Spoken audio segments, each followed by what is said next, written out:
G'day guys, welcome to today's tutorial. Today we're actually going to be talking about an accessory rather than an exercise itself, although you'll be able to use this accessory for plenty of different bicep exercises.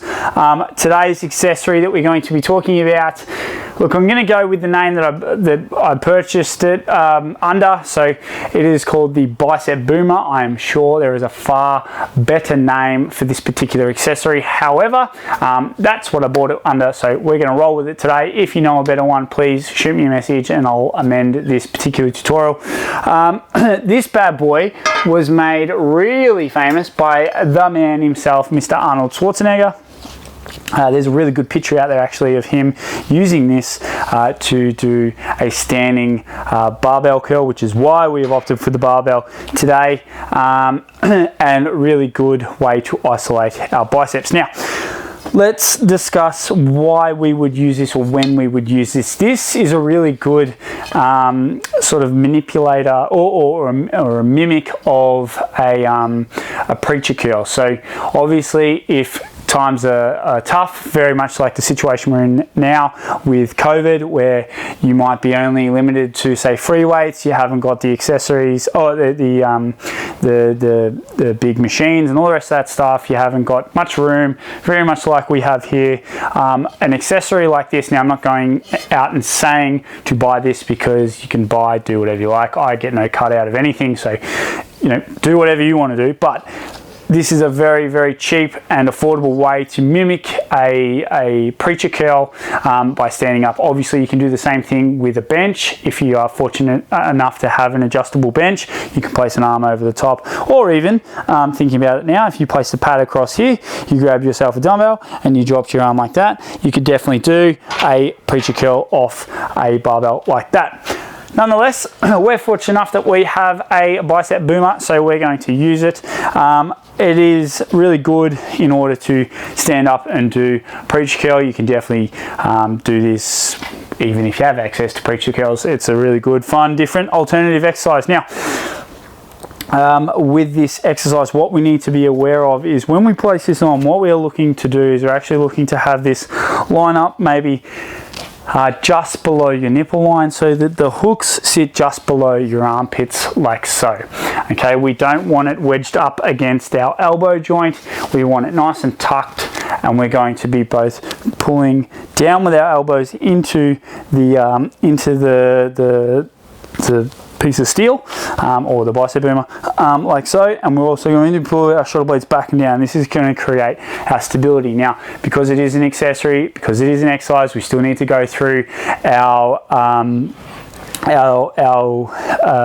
acronym, which is STEP. STEP stands for stability, tension, execution, and then we track our performance last. So our stability, because with the Bicep Boomer, it is a full body exercise, something that we're going to be doing standing up. We need to start from the ground up, create as much stability as we possibly can, and then obviously work all the way up to our head and then our biceps. So how do we attack this? We would set up exactly like we would for any dumbbell work or barbell work. So we're going to be screwing our feet in and locking our knees out. By screwing our feet in, what that does is it switches on our glutes. By switching on our glutes, this shores up our feet. Now also also shores up our feet, but also shores up our hips. So screw them in, weight to the outsides of the feet, leave the feet planted, don't allow yourself to get up onto your heels, lock those knees, switch on those hips. Three common issues when it comes to our bicep work. A lot of people will come up onto the toes, they will bob with their knees, or they'll shoot with their hips, okay, or create momentum with their hips. So we want to avoid that. So the way we do it, again, screw the feet in, glutes go on, lock knees out. Okay, now our legs are nice and tight and they're not going to pull away from our stability. Now, what do we do with our upper body? We're going to pull our shoulder blades back and down. This is where this can lend a little bit of issues. You can see that, especially just in this position alone, you can see how rounded off I am in the shoulders and how I am sort of caved in, okay? We need to rectify that, but in order to rectify that, you're going to notice that your biceps are going to be put further forward and in probably a much more vulnerable position. So in order to create stability through our shoulder blade or our back, we need to pull our shoulder blades back and down. And this is again back to jamming our elbows into the steel or the boomer, okay? And you can see now that I'm not as rounded, okay, because I'm nice and tight through the hips and nice and tight through the knees. Shoulder blades are back and down, and I'm standing a bit more taller.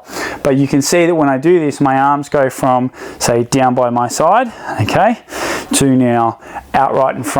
Now this is going to place a great deal more tension on your biceps, and to a point that there is a chance that you may end up in this position here. Now it's not the worst thing in the world, because you do have a stable platform to pull from when it comes to the boomer, which is what the benefit of the boomer is. However, we want to also shore up our back and make sure that everything is just in working order. It's very rarely I say this, and I don't say this easily, so make sure that you are really on top of your form. But if you are on top of your form and you happen to end up back into this position, well, it's not the worst thing in the world because of the stability from this boomer, right? So if you go from this position, you're curling, and then you end up coming down and you end up sort of rounded off a little bit. It's not the worst thing in the world, but again, watch it. If it's happening at rep 3 out of rep 10, cut the weight, right? If it's happening at rep 9 or rep of a 10 set, then okay, maybe it's okay, right? But again, that's a judgment on your behalf. I'm not there to watch you, but ideally, form trumps weight always, which is what our acronym's all about. Stability, tension. So you're going to get this natural tension anyway, but we also want to control our weight down. So whether it be a barbell, whether it be a dumbbell, what we want to make sure is that we are keeping our tension all the way down and then popping back up, all the way down, popping back up, and this is no exception. So tension and then execution obviously is what we just touched on, and that we want to make sure that our first rep looks like our last rep. But obviously if you are starting to get to those heavier loads, just be on top of your form at all times. Right, so what we want to do, shoulder blades back and down, we're going to grab a hold of the bar just like you normally would with a bicep curl. Now you're going to feel a lot more tension through the biceps. Okay, you can see how much more pronounced my shoulders are. And from here, we're just going to use the bicep as a preacher curl, control down and curl, control down and curl. Okay. Oh, jeebus, we're hitting that. You might feel a little bit of sort of rubbing and cutting on the inside of your, well, maybe not cutting is excessive, but a little bit of discomfort underneath your arms. That's just what happens with this. Again, just use it at your own discretion. If it's causing too much pain, then get rid of it. Otherwise, it is a little bit of fun. It's a little bit different, and it's well worth giving a crack. You can definitely use not only your barbell curl, but you can use your dumbbell curls. You can do hammer curls off it. Pretty much whatever standing bicep work that you normally do, you can use this as a stable platform to go off. Yeah, so a little bit of fun and well worth I think it was about 20 bucks that I spent on this, so well worth a cheeky $20 investment. And yeah, all right team, so that there is the Bicep Boomer. Definitely worth a crack if you can get your hands on one. I suggest having a go, and then if you like it, you like it. If you don't, you don't. All right team, there you go. I hope you enjoyed this tutorial.